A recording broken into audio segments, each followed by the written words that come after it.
انسان بڑھ جاتا ہے، اس لیے اسے دبانے کی ضرورت ہے۔ غصے کو دبانا وہ عمل ہے جو خدا تعالیٰ نے پسند فرمایا ہے، اور اسے کرنے کا حکم دیا ہے۔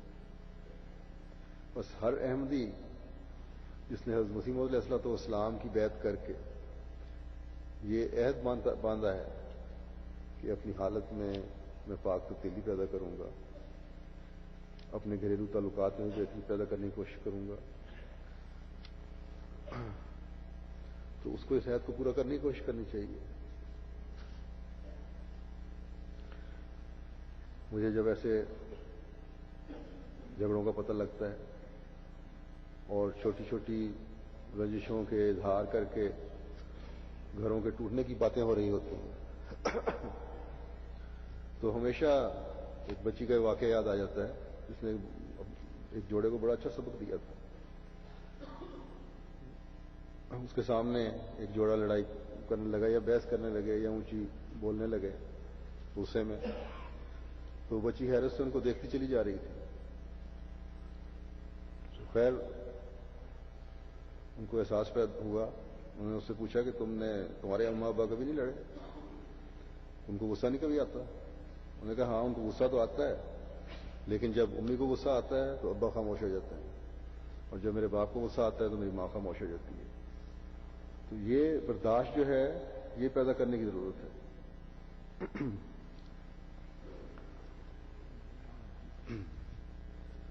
بعض دفعہ تو ان چھوٹی چھوٹی باتوں سے ابتدا میں ہی گھر ٹوٹنا شروع ہو جاتے ہیں۔ چند دن شادی کے ہوئے ہوتے ہیں اور فیصلہ ہو جاتا ہے کہ جی ہمارے دل نہیں مل سکتے، حالانکہ رشتے کئی سال قائم ہوتے ہیں، اس کے بعد پھر شادی ہوئی ہوتی ہے۔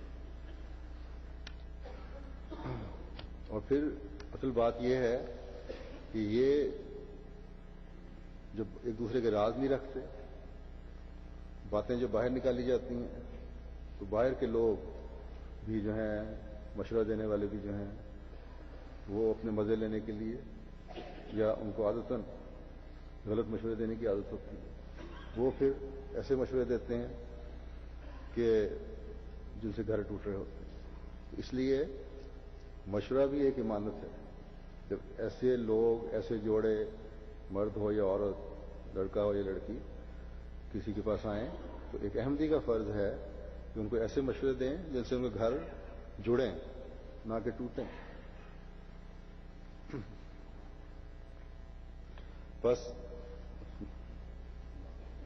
مرد اور عورت کو پھر میں یہ کہتا ہوں کہ پردہ پوشی بھی اس وقت ہوتی ہے جب غصے پر قابو ہو، اور یہ اس وقت ہوگا جب خدا تعالیٰ کا خوف ہوگا۔ اس لیے اللہ تعالیٰ نے ایک جگہ لباس تقویٰ کی طرف بھی توجہ دلائی ہے،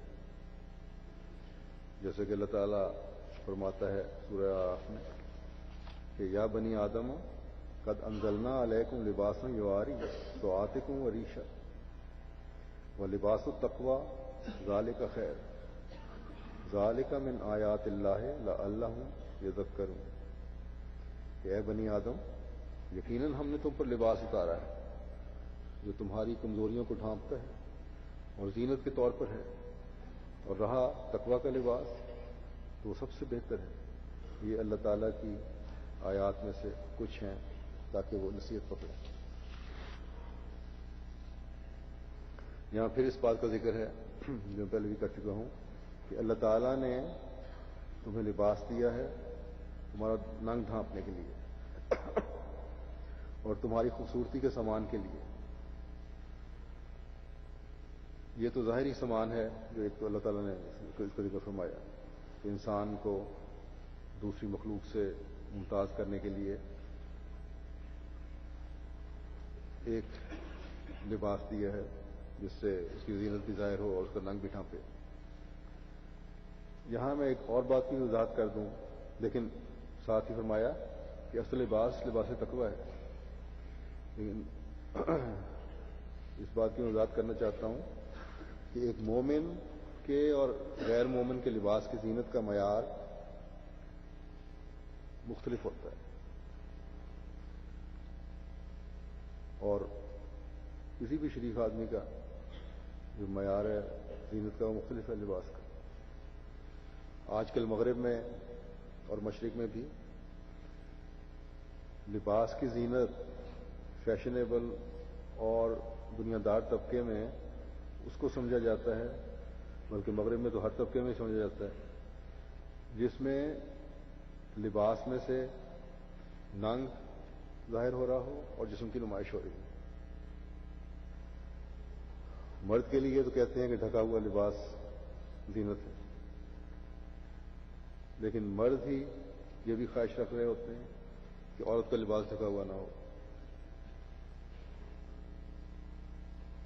اور عورت جو ہے، عورت بھی یہی چاہتی ہے اکثر جگہ.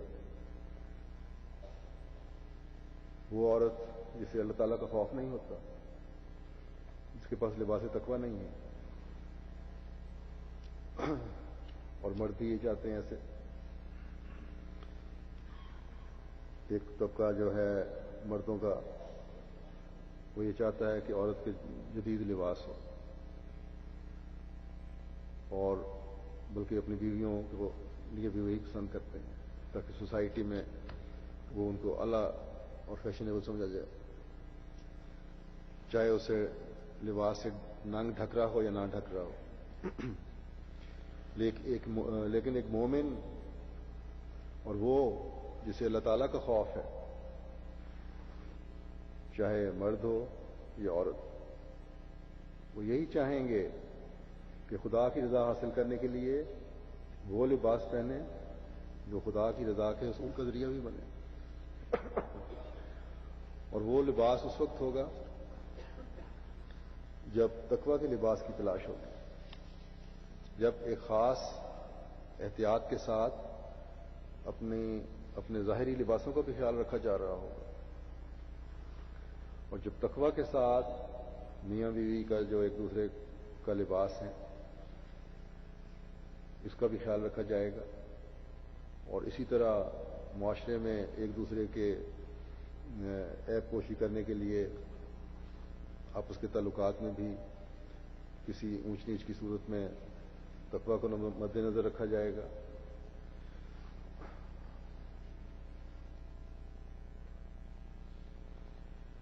معاشرے میں رہنے والے کی زندگی میں ایک دوسرے کے تعلقات میں کئی نشیب و فراز آتے ہیں.